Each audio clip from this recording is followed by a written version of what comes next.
Hello everyone, आप सभी का एक बार फिर से स्वागत है हमारे यूट्यूब चैनल संघर्षनाथ एजुकेशन पॉइंट पर। दोस्तों, आप सभी के लिए एक बार फिर से लेकर आया हूं मैं एमटीएस के पेपर का सॉल्यूशन।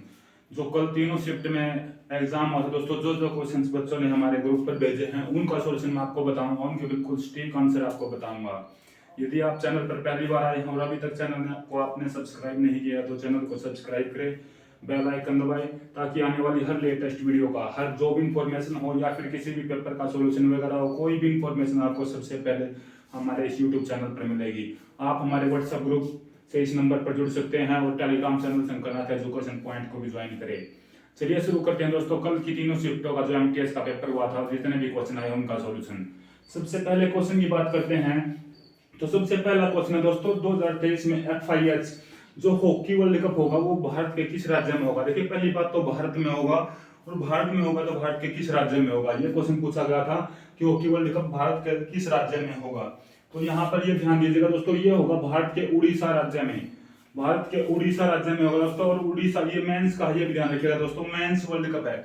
मेंस वर्ल्ड कप जो है भारत के किस राज्य में होगा, उड़ीसा में, और उड़ीसा की राजधानी भुवनेश्वर में। देखिए, क्वेश्चन जो था वो पेपर में वो था उड़ीसा राज्य में, लेकिन आपको बता दूं इसके बारे में और थोड़ी जानकारी। उड़ीसा राज्य की राजधानी भुवनेश्वर में होगा। भुवनेश्वर में है दोस्तों जो ना नवीन बीजू, जो कभी पहले सीएम हुआ करते थे उड़ीसा के, नवीन बीजू पटनायक स्टेडियम में ये मुकाबले खेले जाएंगे उड़ीसा के अंदर। उसके बाद अगला क्वेश्चन है ओडिसी नृत्य है। देखिए, सीधा सा क्वेश्चन में ही आंसर है, ओडिसी नृत्य है, ये पूछा गया था।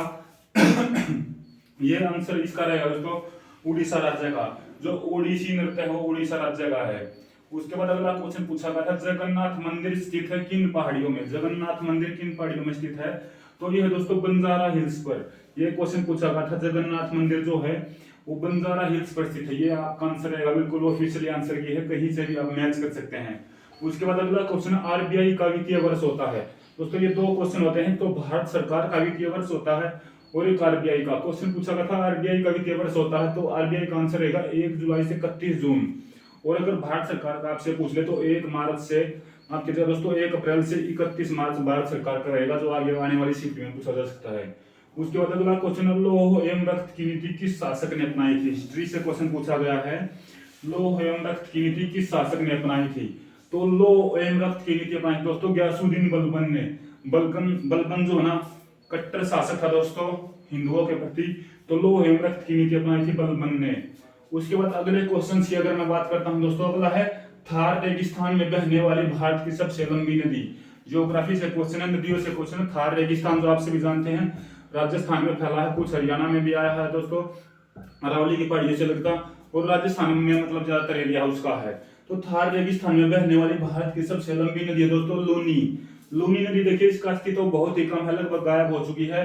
कभी कभी बारिश के महीनों में इसमें पानी रहता है, और ये एकमात्र जो ना खारे पानी की नदी इसको कहता है लूनी नदी। उसके बाद अगला क्वेश्चन है बथुकम्मा महोत्सव। महोत्सव, डांस, इन कई टॉपिक ऐसे हैं दोस्तों, इनसे क्वेश्चन पूछा जा रहा है हर शिफ्ट में। बथुकम्मा महोत्सव मनाया जाता है किस राज्य में मनाया जाता है, आपका आंसर रहेगा तेलंगाना में। तेलंगाना में बथुकम्मा महोत्सव जो है मनाया जाता है दोस्तों। उसके बाद अगला क्वेश्चन है भारतीय जो वर्तमान जनगणना आयुक्त कौन है। जो सेंसेक्स करता है दोस्तों, जिसके अंदर होती है, जो उसका हेड है, वो कौन आयुक्त है, वो है विवेक जोशी। विवेक जोशी जो है जनगणना आयुक्त वर्तमान में है। गोरा नामक उपन्यास किसने लिखा था। क्वेश्चन अगला पूछा गया था, जो गोरा नामक उपन्यास है उसके जो राइटर है वो कौन है, तो वो है दोस्तों रविंद्रनाथ टैगोर। रविंद्रनाथ टैगोर ने ये जो है गोरा उपन्यास नामक ग्रंथ जो है लिखा था दोस्तों, उपन्यास।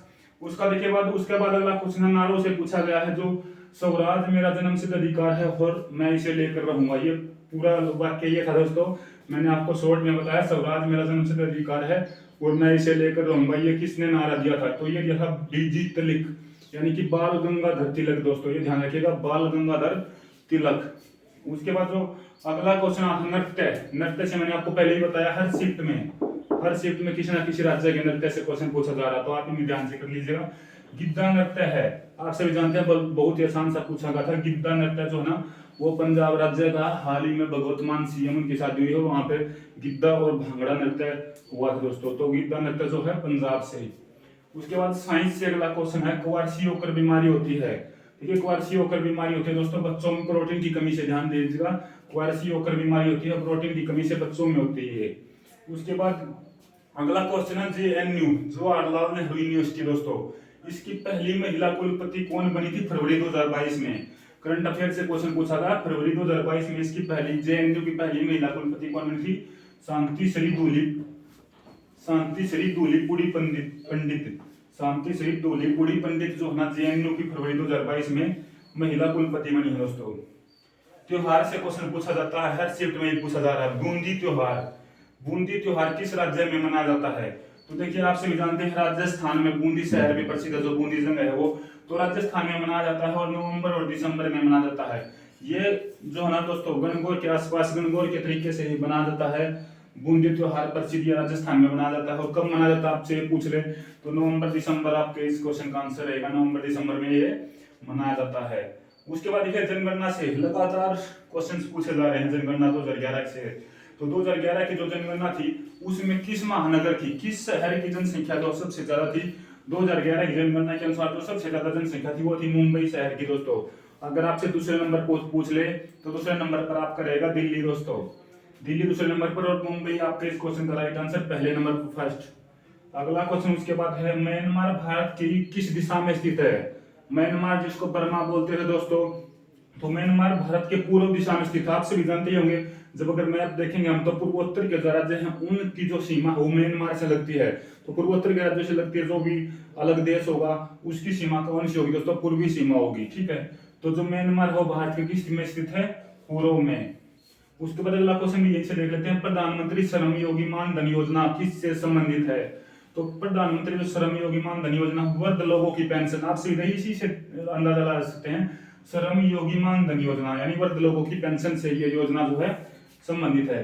अगला क्वेश्चन फिर देखते हैं 2022-23 के बजट में कितनी जो है इनकम आयकर फ्री यानी टैक्स फ्री थी, कितनी आयकर फ्री जो आय थी इनकम थी। तो देखिए 2022-23 के बजट में इनकम टैक्स से जो है जो आय है उससे जो ना कुछ भी छेड़छाड़ नहीं की थी। जो 2.5 लाख तक टैक्स फ्री आय है वो 2.5 लाख तक ही है, उससे ज्यादा होने पर आपके ऊपर टैक्स लगता है। तो 2.5 लाख तक की इनकम जो है टैक्स फ्री है। उसके बाद अगला क्वेश्चन है कलिंग युद्ध। देखिए इससे पहले शिफ्ट में पूछा गया था कलिंग युद्ध कब लड़ा गया था। तो कलिंग युद्ध लड़ा गया था 361 BC में दोस्तों, ध्यान रखिएगा। और जो ना ये लड़ा गया था दोस्तों अशोक व राजा पद्मनाभन के बीच। क्वेश्चन पूछा गया था कलिंग युद्ध किसके बीच लड़ा गया था, अशोक व राजा पद्मनाभन के बीच, ठीक है। 261 BC में ये युद्ध लड़ा गया था, ध्यान दीजिएगा इस क्वेश्चन पर। कलिंग युद्ध 261 BC और अशोक व राजा पद्मनाभन के बीच। अगला क्वेश्चन आपसे मैं पॉलिटी से पूछा गया है, पॉलिटी और हिस्ट्री से दो क्वेश्चन पूछे जा रहे हैं लगभग हर शिफ्ट में। तो अगला जो क्वेश्चन है वो पॉलिटी से पूछा गया है आर्टिकल से, कानून के समक्ष समानता किस आर्टिकल में है। देखिए आर्टिकल यहाँ पे इस तरीके से दिए गए थे 14 से 18 में, 19 से 22 में, 22 से 25 में, इस तरीके से दिए गए थे। अगर एट ए पार्टिकुलर आर्टिकल पूछता तो आर्टिकल 14 में आपके कानून के समक्ष समानता है अलग अलग से। पूरे आर्टिकल 14 से 18 हैं तो समानता के ही, लेकिन किसी में धर्म की समानता, किसी में कानून की समानता, किसी में अवसर की समानता, इस तरीके से। तो आर्टिकल 14 ओनली आता आपका कानून के समक्ष समानता, लेकिन आर्टिकल क्वेश्चंस में ऑप्शन इस तरीके से दिए थे 14 से 18, 19 से 22, 25 से 28, इस तरीके से। तो 14 से 18 आपका राइट आंसर इस क्वेश्चन का रहेगा। उसके बाद अगला क्वेश्चन यहाँ से है फिडे शतरंज ओलंपियाड 2022 भारत में हुए थे। भारत के किस शहर में जो है ये शतरंज ओलंपियाड हुआ था। तो ये हुआ था दोस्तों चेन्नई में, तमिलनाडु की राजधानी चेन्नई में फिडे शतरंज ओलंपियाड आपका संपन्न हुआ था। इनमें से देखिए क्वेश्चन पूछा गया था, 4 ऑप्शन दिए थे, इनमें से कौन सा पूर्वी तट नहीं है। आप सभी जानते हैं पूर्व पर 3 तट हैं और जो है ना पश्चिम पर भी 3 तट हैं, जैसे कोंकण, केंद्रा और मालाबार, या फिर कर्नाटक तट उसको बोलते हैं मालाबार। ये आपके हो गए पूर्वी तट दोस्तों। और पश्चिमी तट हो गया आपके, जैसे आपसे मैं कहूँ गोवा वाला तट, ठीक है दोस्तों, उस तरीके से जो पश्चिम पर है, ठीक है। तो क्वेश्चन इसी तरीके से पूछा गया था कि इनमें से पूर्वी तट नहीं है। तो मालाबार तट आप सभी जानते हैं दोस्तों केरल वाला तट है, ठीक है। उस साइड तमिलनाडु वाले को बोलेंगे हम कोरोमंडल तट। तो जो मालाबार तट है वो पूर्वी तट नहीं है, कौन सा तट है, पश्चिम तट। 3 ऑप्शन आपके पूर्वी तट के दिए गए थे और 3 ऑप्शन आपके दिए गए थे दोस्तों। एक ऑप्शन आपका माफ कीजिएगा दिया गया था पूर्वी तट का। 3 ऑप्शन जो ना पूर्वी तट नहीं है, 3 ऑप्शन पूर्वी तट के दिए गए, एक पश्चिमी तट का। तो मालाबार तट आप सभी जानते हैं केरल वाली साइड में है, तो ये आपका पश्चिमी तट था। अगला ऑप्शन फिर से ज्योग्राफी से पूछा गया, कायांतरित चट्टान है, कायांतरित चट्टान का उदाहरण है। 4 एग्जाम्पल इसमें दिए गए थे। तो संगमरमर जो है कायांतरित चट्टान का उदाहरण है। ये क्वेश्चन लगभग हर तीसरी शिफ्ट चौथी शिफ्ट में यानी कि हर दूसरे दिन रिपीट हो रहा है। ये क्वेश्चन बार बार बच्चे बता रहे हैं इस क्वेश्चन को कि बार बार ये क्वेश्चन रिपीट हो रहा है। कायांतरित चट्टान उदाहरण है संगमरमर का। तो बिल्कुल मोस्ट इंपोर्टेंट क्वेश्चन ये रहेगा।